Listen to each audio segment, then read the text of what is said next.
Is this year's Japan team stronger than it was 2 years ago? I honestly think it is, and the reason I'm gonna say that is because Otani has only gotten better, and I know he's not gonna be pitching this year for Japan, but the guy is just sensational when it comes to playing as the DH. I mean, his bat is probably the best in the league right now. I mean, you're scared to even throw him a strike at this point. And then you're looking at some newly signed players to the MLB.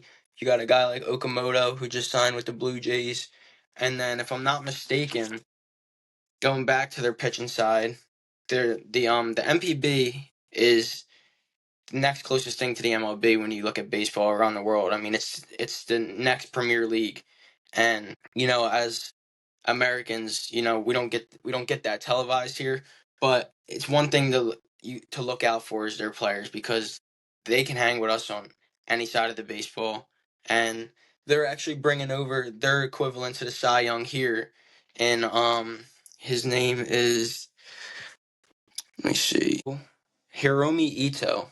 He was a Cy Young for them in the MPB, so look out for him. He may be coming to the MLB soon.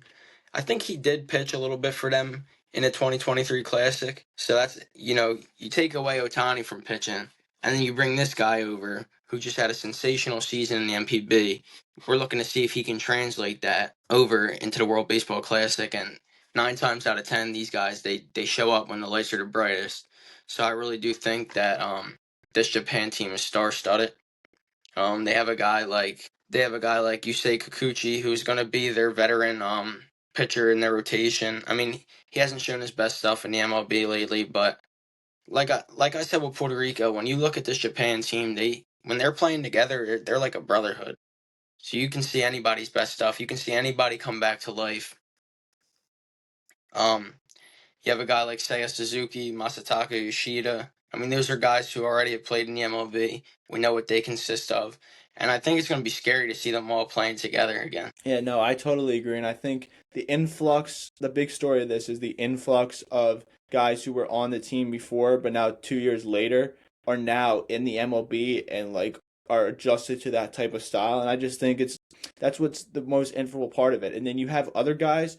This was the audition for most of these guys to then sign in the MLB. It's going to be this audition times two for these guys who aren't on the teams. And you bring up Mugami and stuff like that. I think they have a lot of guys on this team that not many people know about because they don't watch the KBB. But now we're going to be able to see these guys on a national stage and see how they perform well, especially not much, I don't think much in their bracket because I don't think the bracket's going to show or their pool is going to show how great of a team they are. But when they get in these matchups, possibly against Dominican Republic, USA, these other teams that are loaded and they're just competing with them and they're going blow for them, then that's where these teams and the fans all over the world are going to see this talent and say, "Oh, I want you on my MLB team." I think that's what this is whole set for, and Japan is doing it to a perfect T, and I think they're going to continue to do it in this World Baseball Classic.